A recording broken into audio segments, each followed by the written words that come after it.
Ada satu nama dalam sejarah spiritual Jawa yang hingga hari ini masih mengundang rasa penasaran. Namanya Syekh Siti Jenar. Ia bukan hanya dikenal karena kisah kematiannya, bukan pula hanya karena kontroversi ajarannya, tetapi karena satu pertanyaan yang jauh lebih dalam. Sejauh mana manusia mampu mengenal dirinya sendiri?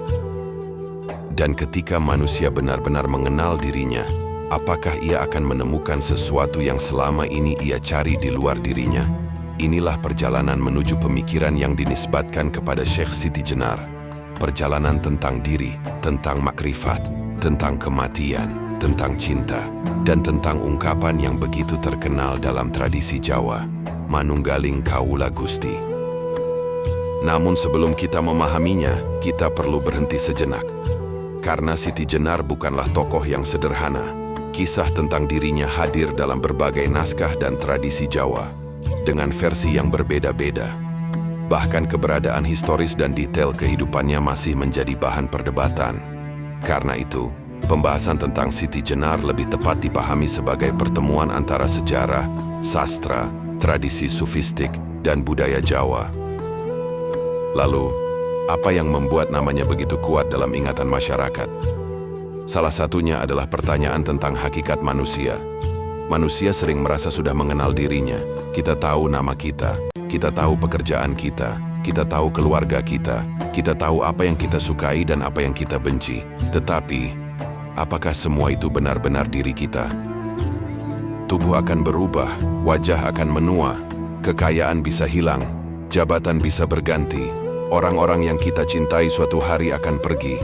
Bahkan nama kita sendiri, pada akhirnya hanya akan menjadi sebuah nama yang disebut orang lain. Lalu, siapakah sebenarnya aku? Pertanyaan inilah yang menjadi pintu menuju perjalanan batin. Dalam tradisi yang mengaitkan Siti Jenar dengan ajaran mistik Jawa, mengenal diri bukan sekadar memahami kepribadian, ia adalah perjalanan untuk menyingkap hakikat diri. Karena selama manusia masih dikuasai ego, ia akan melihat dunia melalui satu pusat, aku.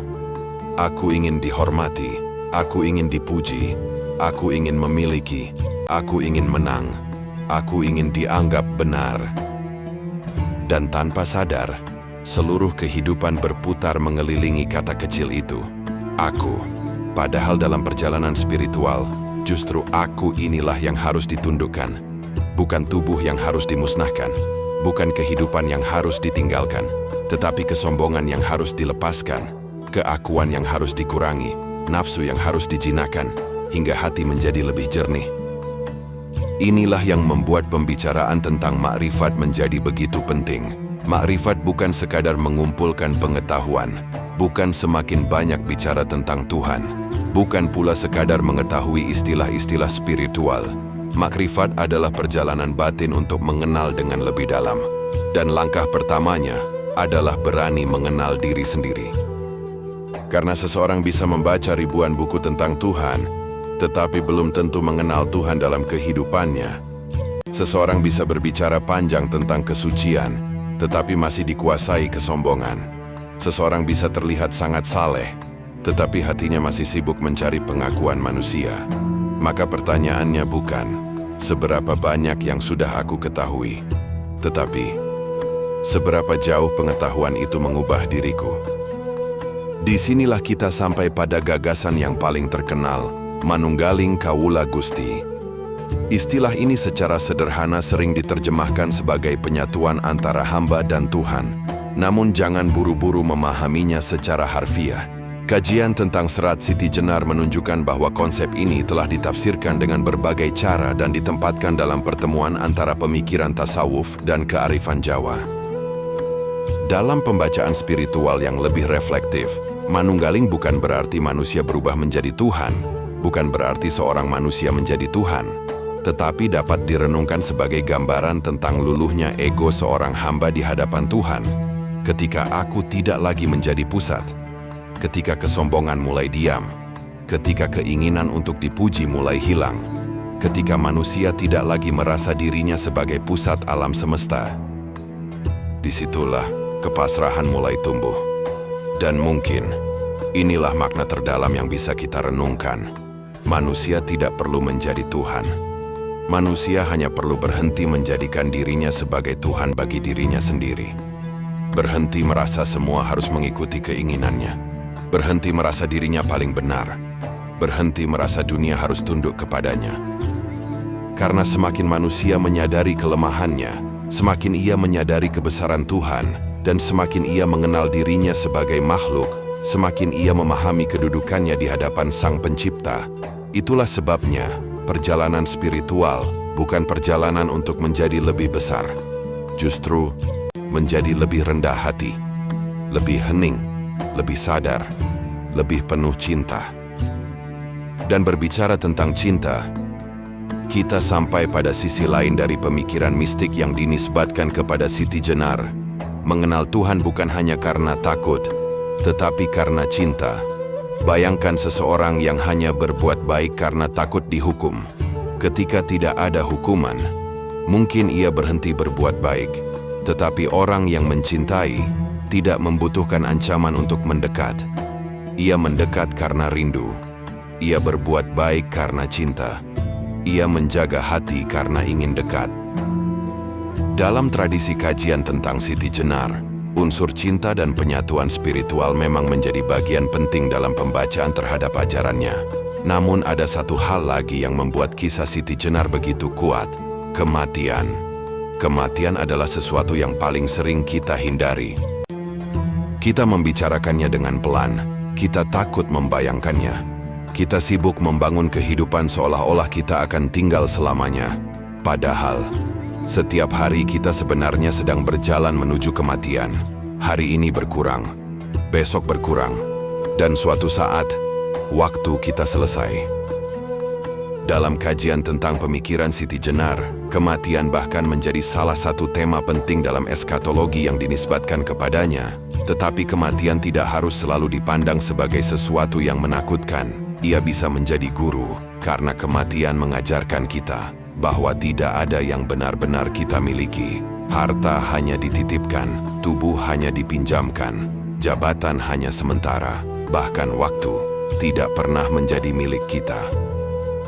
Maka mungkin pertanyaan terpenting bukan, kapan aku mati? Tetapi, bagaimana aku hidup sebelum kematian datang? Apakah kita hidup dengan kesombongan atau dengan kesadaran? Apakah kita menghabiskan hidup mengejar pengakuan atau mencari makna? Apakah kita sibuk menunjukkan diri kepada dunia atau mulai mengenal diri sendiri? Dan mungkin disinilah seluruh perjalanan Siti Jenar kembali kepada satu titik, mengenal diri. Karena manusia bisa pergi ke tempat yang sangat jauh, tetapi belum tentu pernah masuk ke dalam dirinya sendiri. Kita bisa mengenal banyak orang, tetapi belum tentu mengenal hati sendiri. Kita bisa memahami dunia, tetapi belum tentu memahami mengapa kita dilahirkan. Dan mungkin itulah perjalanan yang sesungguhnya.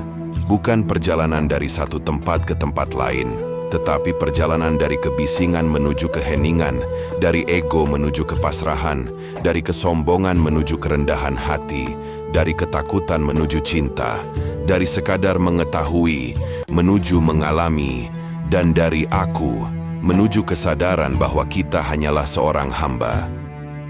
Mungkin karena itulah nama Syekh Siti Jenar terus hidup dalam kebudayaan Jawa.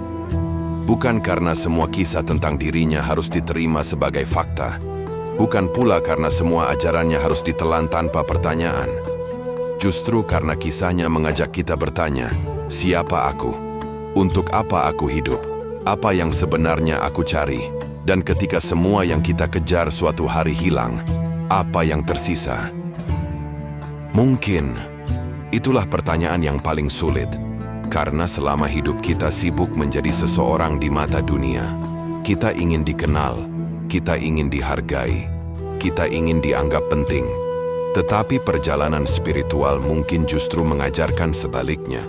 Semakin dalam seseorang mengenal hakikat dirinya, semakin ia tidak membutuhkan pengakuan, semakin dekat hatinya kepada Tuhan, semakin kecil egonya, semakin banyak ia memahami kehidupan, semakin lembut caranya memandang manusia.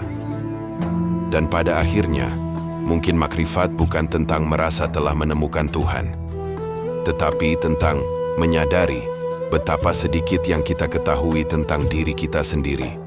Maka sebelum kita bertanya, "Di mana Tuhan?" barangkali ada pertanyaan yang lebih dekat.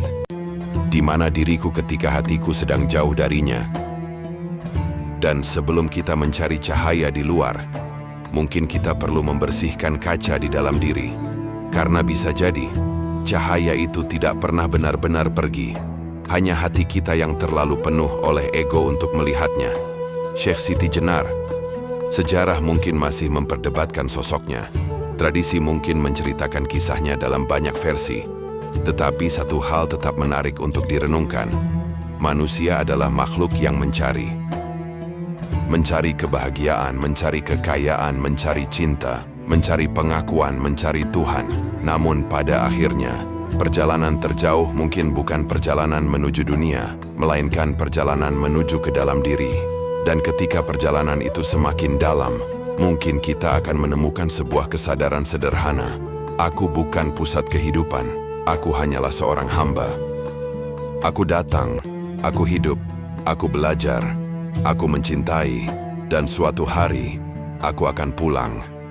Maka sebelum hari itu tiba, kenalilah dirimu, jernihkan hatimu, lepaskan kesombonganmu, dan hiduplah dengan cinta.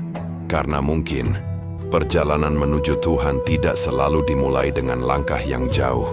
Kadang, ia dimulai dengan satu keberanian kecil, berani melihat ke dalam diri sendiri.